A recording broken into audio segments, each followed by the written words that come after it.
Halo pemirsa, selamat pagi. Apa kabar pemirsa dimanapun Anda berada, berjumpa kembali dalam program TVR 09 bersama saya Ziaul Bar dan juga rekan saya. Saya Rina Reski. Dalam 30 menit ke depan pemirsa, kami akan sajikan kepada Anda sejumlah berita nasional, khususnya dari sudut pandang DPR RI, sebagai referensi Anda dalam memahami dinamika politik, hukum, ekonomi, sosial, dan juga budaya di Indonesia.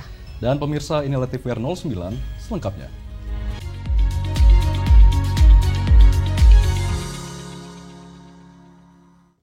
Anggota Komisi 2 DPR RI meminta Kementerian Dalam Negeri dan Kementerian ATR BPN melakukan investigasi dan memperkuat database untuk memitigasi praktik penjualan pulau milik Indonesia. Di situs asing Private Island Online, sejumlah pulau di Indonesia ditawarkan untuk dijual dan ada yang disewakan. Menanggapi hal itu, anggota Komisi 2 DPR RI meminta Kementerian Dalam Negeri dan Kementerian ATR BPN melakukan investigasi dan memperkuat database untuk memitigasi praktik penjualan pulau milik Indonesia. Jazuli Juwaini mengatakan, seluruh pulau di Indonesia merupakan milik negara dan tidak bisa diperjualbelikan terlebih kepada pihak asing. Kerjasama hanya diperbolehkan sebagai hak guna usaha. Kementerian ATR BPN diimbau bekerja sama dengan Kemendagri dan Pemda untuk membuat grand design tata kelola pulau-pulau di Indonesia, mengingat banyak pulau di Indonesia yang belum teridentifikasi. Kalau umpamanya dikelola untuk destinasi wisata, itu kan bisa masuk ke dalam usaha, ya kan? Itu mungkin orang Indonesia punya hak untuk mendapatkan izin itu. Tapi kalau asing, dalam undang-undangnya tidak boleh dong. Kecuali dia berinvestasi, ya kan? Bekerja sama dengan perusahaan yang ada di Indonesia dan itu bukan dijual. Tidak jauh berbeda, Giri Ramanda menilai perlunya segera menyelesaikan One Big Map Indonesia sebagai upaya mengidentifikasi dan mengamankan pulau-pulau milik Indonesia, terutama pulau-pulau yang memiliki status masalah, sehingga tidak muncul praktik jual beli pulau. Selain itu, perlunya memetakan pulau-pulau berdasarkan wilayah kewenangan antar kementerian. Dan kita tahu hari ini pemiliknya siapa. Karena di dalam aturannya tidak boleh ada pulau yang dikuasai oleh warga negara asing, harus memiliki oleh orang Indonesia. Dan di dalam aturannya juga sudah dikatakan 70% lah yang bisa digunakan, 30% tidak boleh dimiliki. Nah, inilah kita minta ketegasan pada ATR BPN. Dodi Muharam, TVR Parlemen, melaporkan. Pemirsa, Ketua Banggar DPR RI yaitu Said Abdullah di sini menegaskan postur fiskal tidak bisa dilihat secara parsial. Ada sejumlah faktor yang menyebabkan pelebaran defisit APBN, yaitu ketidakpastian global. Menteri Keuangan Sri Mulyani menyatakan defisit APBN tahun 2025 diperkirakan melebar menjadi 662 triliun rupiah atau setara 2,78% dari produk domestik bruto. Menkyu mengusulkan penggunaan sisa anggaran lebih atau SAL sebesar 85,6 triliun rupiah untuk menutup pelebaran defisit. Badan Anggaran DPR RI menyetujui usulan tersebut demi mendukung kesinambungan program-program prioritas nasional. Ketua Banggar DPR Said Abdullah menegaskan, postur fiskal tidak bisa dilihat secara parsial. Ada sejumlah faktor yang menyebabkan pelebaran defisit APBN, yaitu ketidakpastian global, serta batalnya kenaikan tarif PPN dari 11 menjadi 12%. Pemanfaatan SAL akan digunakan selain untuk pembiayaan defisit, juga untuk penurunan penerbitan surat berharga negara atau SBN, dan pemenuhan kewajiban pemerintah atau belanja prioritas. Program prioritas Astacita Bapak Presiden harus jalan terus. Karena itu adalah bagian dari janji Bapak Presiden. Oleh karenanya, yang defisit awalnya 2,53 menjadi 2,78. Kurang lebih sekitar 662 triliun. Kemudian pemerintah juga meminta persetujuan untuk penggunaan SAL sebesar 86 triliun. Kita semua bersama-sama pemerintah dan DPR, apa yang menjadi cita kita bersama, baik Presiden maupun Badan Anggaran atau DPR bisa tercapai. Said Abdullah menekankan pentingnya kerjasama antara DPR dan pemerintah untuk menjaga stabilitas fiskal sekaligus mendorong pertumbuhan ekonomi di Indonesia. Dari pihak pemerintah memperkirakan total pendapatan negara hanya mencapai 2.865,5 triliun rupiah dari target 3.005,1 triliun rupiah. Tegar Aziz, TVR Parlemen, melaporkan. Transformasi PTPN Group diharapkan tidak hanya menjamin ketahanan, tapi juga menciptakan kemandirian yang berkelanjutan, berbasis teknologi, dan berpihak pada masyarakat. Informasi selengkapnya akan kami hadirkan sesaat lagi. Tetaplah di TVR 09.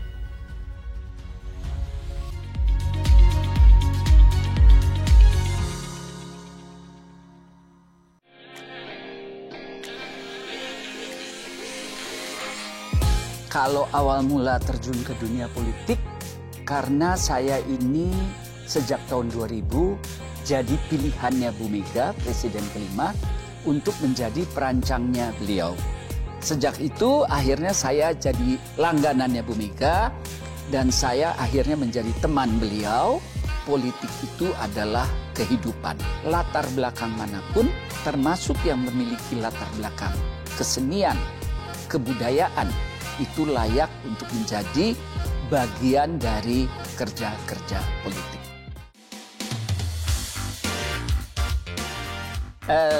Ini adalah kostum-kostum yang saya bikin untuk film Tenggelamnya Kapal Van der Weyck. Ya, dan yang menurut saya menarik dari film ini karena di tampilan film Tenggelamnya Kapal Van der Weyck kita melihat kostum-kostum tradisi, pada saat bersamaan kita melihat kostum-kostum internasional. Hanya di TVR Parlemen.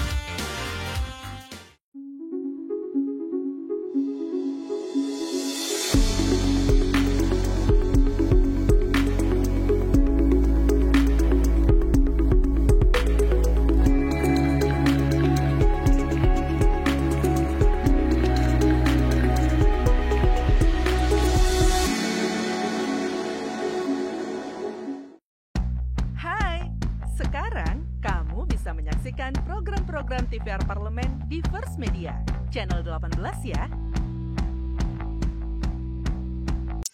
Kehadiran mereka tidak hanya mewakili suara perempuan, tetapi juga membawa perspektif yang beragam, serta pengalaman hidup yang unik ke dalam proses pembuatan kebijakan. Saksikan Perempuan Parlemen hanya di TVR Parlemen.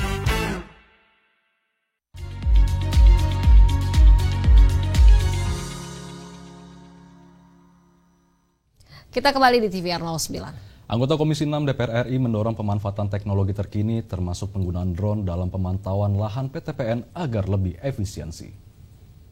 PTPN Group di Sumatera Utara telah bertransformasi secara bisnis dan teknologi dengan PTPN 3 menjadi holding. Anggota Komisi 6 DPR RI mendorong pemanfaatan teknologi terkini termasuk penggunaan drone dalam pemantauan lahan agar lebih efisien. Menurut Mulyadi, efisiensi kerja dan kualitas produksi menjadi sorotan utama mengingat dinamika global yang semakin kompleks seperti perang tarif dan tekanan pasar internasional. Selain itu, pentingnya menerapkan manajemen aset perkebunan untuk mencegah dampak negatif dari kebijakan yang tidak diawali kajian matang. Transformasi PTPN Group diharapkan tidak hanya menjamin ketahanan, tapi juga menciptakan kemandirian yang berkelanjutan, berbasis teknologi, dan berpihak pada masyarakat. Saya dengar paparan dari luasan cakupan area perkebunan yang begitu hebat ya. Mereka menggunakan teknologi drone dan bisa termonitor mana yang baik, mana yang tidak dan seterusnya. Terutama juga saya sebenarnya ingin menekankan terkait manajemen aset ya. Banyak beberapa perkebunan ya katakanlah sebagai contoh saja di puncak perkebunan teh ya. Itu pada saat tidak optimal, kemudian dalam konteks optimalisasinya mereka melaksanakan alih fungsi. Nah, hal-hal seperti itu saya kira harus didahului dengan kajian-kajian sehingga tidak merugikan masyarakat ya. Saya kebetulan daerah pemilihan Kabupaten Bogor terjadi banjir puncak. Nah, itu kan memprihatinkan. Sementara masyarakat komplain ke saya karena ini adalah dampak dari alih fungsi perkebunan, perhutanan dan seterusnya. Subholding PTPN 3 yaitu Sinergi Gula Nusantara, PTPN 4 Palmco yang berfokus pada sawit dan PTPN 1 yang berfokus pada karet. PTPN Group mengimplementasikan inisiatif 5G untuk mendorong efisiensi dan inovasi, termasuk penerapan AI dalam pemantauan tanaman dan perencanaan panen. Dari Sumatera Utara, Trihandoko, TVR Parlemen, melaporkan. Pemirsa, Wakil Ketua Komisi 8 DPR RI yaitu Singgih Januratmiko di sini mengatakan asrama haji Balikpapan berpotensi dijadikan tempat wisata religi dan juga pusat kegiatan pendidikan keagamaan karena kawasan asrama yang menghadap pantai. Komisi 8 DPR RI mendorong pengembangan asrama haji Balikpapan menjadi pusat layanan syariah dan wisata religi karena memiliki potensi besar untuk memberi manfaat ekonomi dan sosial bagi umat. Dalam kunjungan kerja spesifik ke Kalimantan Timur, Wakil Ketua Komisi 8 DPR RI Singgih Januratmiko mengatakan, asrama haji Balikpapan merupakan salah satu asrama terbaik di Indonesia. Ia menambahkan kawasan asrama yang menghadap pantai berpotensi dijadikan tempat wisata religi dan pusat kegiatan pendidikan keagamaan. Dan mungkin ada 2 asrama haji yang baik di Indonesia, di Balikpapan dan di Makassar ya. Nah, kita harapkan nanti dengan kondisi asrama haji yang sudah baik ini bisa dioptimalkan, misalnya nanti bisa kerjasama dengan Pemda. Nah, ini kan luasnya hampir 9 hektar dan nanti bisa sekarang udah BLU, nanti BLU untuk jadi hotel bintang 3 mungkin ya, yang BLU bintang 3 syariah lah, jangan yang hotel biasa. Kalau bisa syariah, nanti di belakang juga luas, pelabuhan pantai bisa dikembangkan, nah, jadi bisa menambah pendapatan negara. Nanti bisa dengan Pemda dan juga nanti bisa menjadi tempat wisata, tempat rekreasi. Nah, kemarin konsepnya kita sudah ngobrol dengan Badan Haji, kalau memang nanti dikelola Badan Haji selain jadi hotel untuk itu hotel syariah, mungkin juga nanti bisa jadi tempat rekreasi. Terkait pelaksanaan haji tahun ini, Singgi menilai pelayanan di Balikpapan berjalan lancar tanpa keluhan dari jamaah, baik dari sisi distribusi, transportasi maupun logistik keberangkatan. Dari Kalimantan Timur, Divo Rahman, TVR Parlemen melaporkan. Komisi 1 DPR RI mendukung rencana pembentukan Kodam di wilayah Lampung karena berada di posisi strategis yang berbatasan langsung dengan Samudra Hindia dan memiliki potensi ancaman yang lebih besar. Sebagai upaya memperkuat pertahanan keamanan negara, Menteri Pertahanan dengan Panglima TNI berencana membentuk 22 Kodam baru secara bertahap, dimulai dengan 5 Kodam prioritas dari 5 provinsi, yakni Kepulauan Riau, Lampung, Kalimantan Tengah, Sulawesi Tengah, dan Papua Selatan. Anggota Komisi 1 DPR RI Elita Budiati mengungkapkan, saat ini rencana pembentukan 5 Kodam prioritas tersebut masih dalam tahap persiapan sambil menunggu terbitnya keputusan Presiden tentang pembentukan 22 Kodam. Elita menekankan pentingnya melakukan kajian komprehensif yang melibatkan seluruh stakeholder terkait. Komponen bangsa yang kita peduli terhadap pertahanan keamanan, manakala ada berbicara tentang transformasi dari Korem ke Kodam, itu pasti berbicara yang pertama itu adalah lahan. Yang keduanya adalah anggaran. Karena dengan ditransformasikannya dari Korem ke Kodam, pasti itu semuanya bertambah. Satu, lahan. Yang keduanya personil. Yang ketiganya sarana prasarana dan keempatnya alutsista. Nah ini betapa kita bisa melihat dengan adanya surat kasat tentang prioritas usulan dari transformasi dari Korem ke Kodam ini, betapa pentingnya dibentuknya transisi dari Korem ke Kodam 20 di Bandar Lampung ini. Tadi sudah dijelaskan oleh Pak Danrem betapa pentingnya pertahanan keamanan yang harus diperkuat di daerah Lampung ini. Lebih lanjut, Elita menambahkan, Komisi 1 DPR RI mendukung rencana pembentukan Kodam di wilayah Lampung karena berada di posisi strategis yang berbatasan langsung dengan Samudra Hindia dan memiliki potensi ancaman yang lebih besar. Untuk itu, pembentukan Kodam ini diharapkan dapat meningkatkan efektivitas komando dan pelaksanaan tugas TNI dalam menjaga keamanan negara. Dari Lampung, Rodia, TVR Parlemen melaporkan.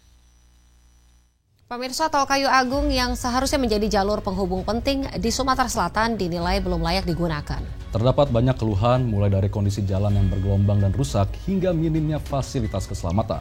Informasi selengkapnya sesaat lagi, jangan kemana-mana, tetaplah di TVR 09.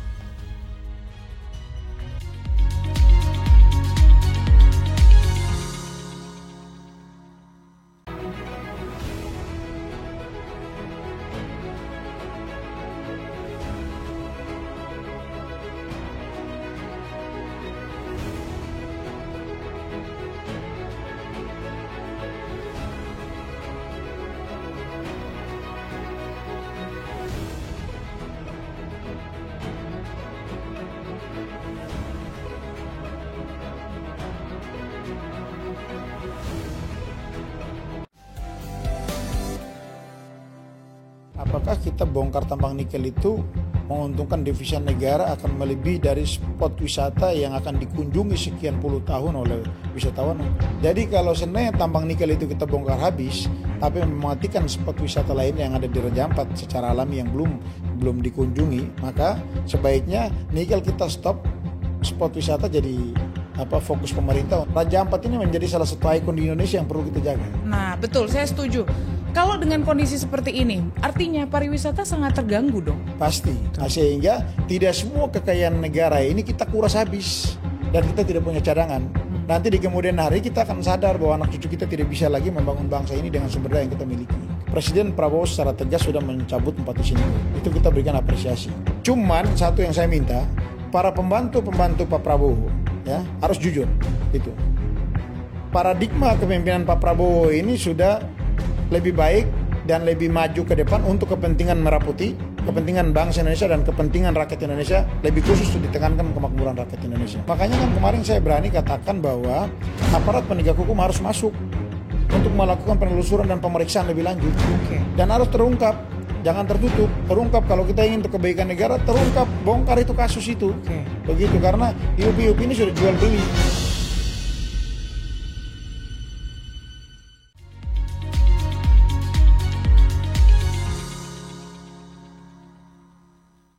Anda kembali di TVR 09. Pemirsa, jalan tol merupakan kebutuhan penting bagi masyarakat urban. Tentunya dalam menunjang mobilitas dan juga aksesibilitas yang efisien, serta mendorong pertumbuhan ekonomi dan juga pengembangan wilayah. Oleh karena itu, terkait tidak layaknya tol Kayu Agung di Provinsi Sumatera Selatan, Komisi 5 DPR RI dorong BUMN bertanggung jawab secara penuh dalam mengelola jalan tol dengan cermat guna memastikan keselamatan, kenyamanan, dan efisiensi para pengguna jalan tol. Simak liputan mendalam yang telah dikemas oleh tim redaksi TVR Parlemen dalam segmen Lensa Parlemen berikut ini.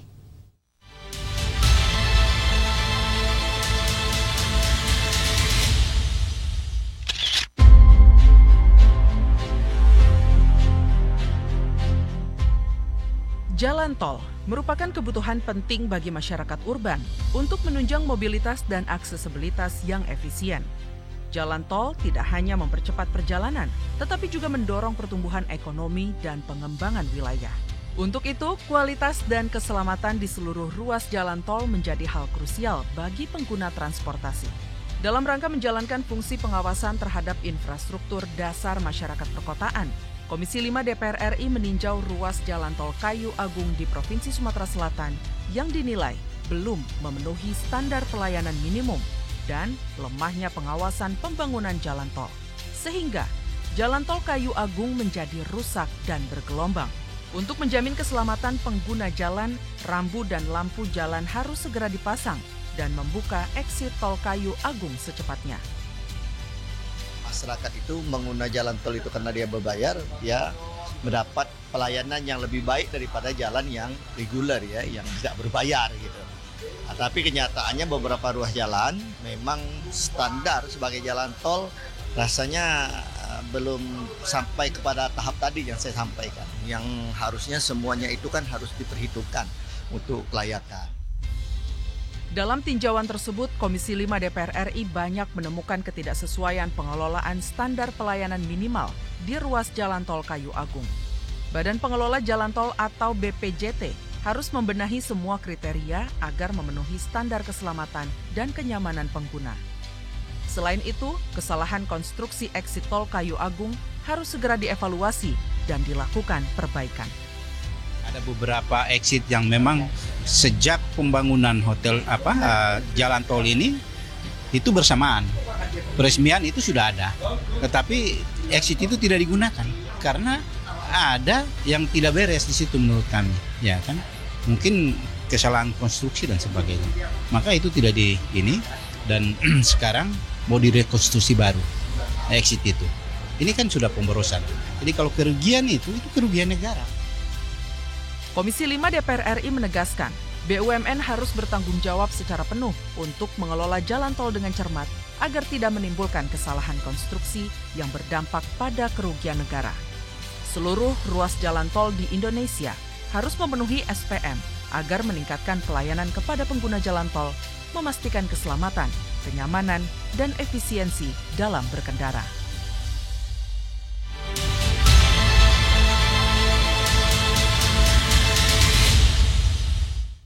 Kalau kita bicara soal tempat yang bisa menenangkan pikiran, mencernakan hati, sekaligus menyentuh sisi spiritual dalam diri kita, maka Dieng menjadi tempat yang tepat. Nah, kalau kita mendengar nama dia ini pemirsa, tentunya negeri di atas awan ini bukan hanya indah, tetapi juga menyimpan warisan budaya dan juga energi alam yang luar biasa. Nah, setelah jeda kami akan ajak Anda menjelajahi pesona Dieng dari kabut pagi yang menyapa dengan lembut hingga upacara sakral yang penuh makna. Jadi jangan kemana-mana, tetaplah di TVR 09.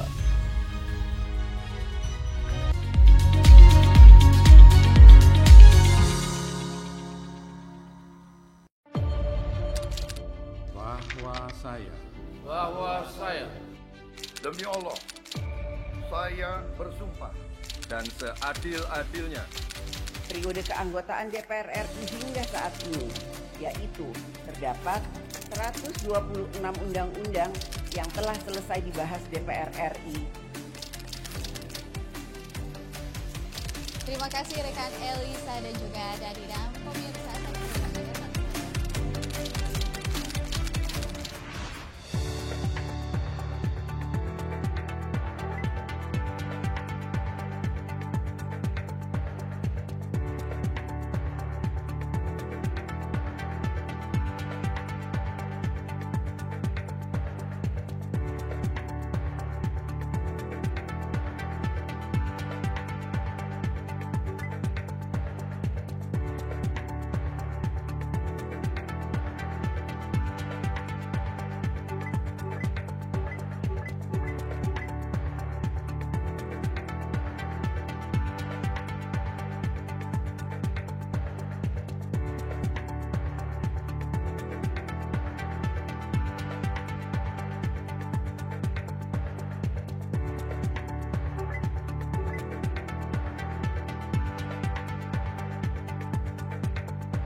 Anda kembali di TVR 09. Dan pemirsa, kini saatnya Anda bersiap untuk sebuah perjalanan yang hanya memanjakan mata, tetapi juga menyentuh hati. Di Intips kali ini akan mengajak pemirsa menelusuri Dieng dari Kompleks Candi Arjuna yang berselimut kabut hingga kawah aktif yang menyimpan cerita alam dan ritual anak berambut gimbal yang penuh filosofi dan spiritualitas. Tanpa berlama-lama, mari kita saksikan tayangan berikut merajut ketenangan di Dieng, negeri di atas awan Jawa pada segmen Intips, Informasi dan Tips. Berikut ini.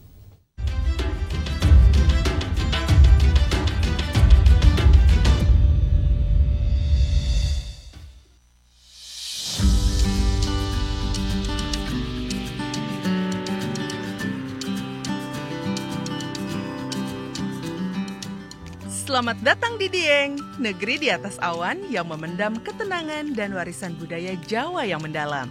Terletak di dataran tinggi Jawa Tengah, Dieng merupakan tempat di mana alam dan spiritualitas bertemu dalam keheningan. Beberapa mengatakan, Dieng berasal dari kata dihyang, yang berarti tempat bersemayamnya dewa-dewa. Kali ini kami akan mengajak Anda menelusuri keindahan Dieng dari berbagai sisi, mulai dari landscape alami yang mempesona hingga warisan candi yang menyimpan cerita leluhur. Pertama, kita berjalan ke Kompleks Candi Arjuna, sebuah kompleks candi Hindu peninggalan abad ke-8 yang konon adalah tempat pertapaan para resi di masa lalu. Ukiran yang sederhana namun penuh makna spiritualitas menggambarkan kehidupan religius pada masa itu. Suasana sejuk ditemani kabut yang turun perlahan menjadikan tempat ini bukan sekedar destinasi wisata, tapi juga tempat kontemplasi. Beranjak sedikit nih, kita sampai ke Kawah Sikidang. Berbeda dengan kawah lainnya, Sikidang terkenal akan perpindahannya yang unik. Seperti seekor kijang meloncat-loncat. Oleh karena itu dinamakan Sikidang. Di sini kita diajak melihat kekuatan alam yang berkolaborasi dengan kebijaksanaan manusia untuk tetap hidup berdamai dengannya. Tak hanya alam, Dieng juga hidup dengan budaya yang unik. Setiap tahun digelar Dieng Culture Festival, perayaan yang menyatukan spiritualitas, seni, dan kearifan lokal. Momen puncak dari festival ini adalah ritual pencukuran rambut anak gimbal yang konon katanya dipilih oleh para dewa dan rambutnya tak boleh dipotong sembarangan. Sebuah upacara penuh kehikmatan yang dipadukan dengan lantunan doa, pertunjukan seni, dan kemeriahan rakyat.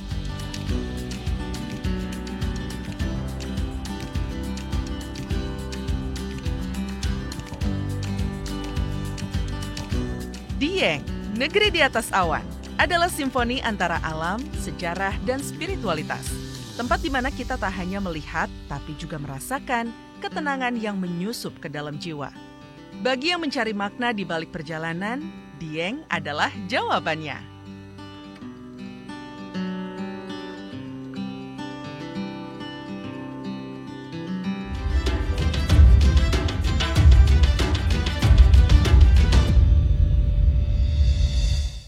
Dan di penghujung acara kami akan hadirkan agenda DPR RI pada Selasa 8 Juli 2025.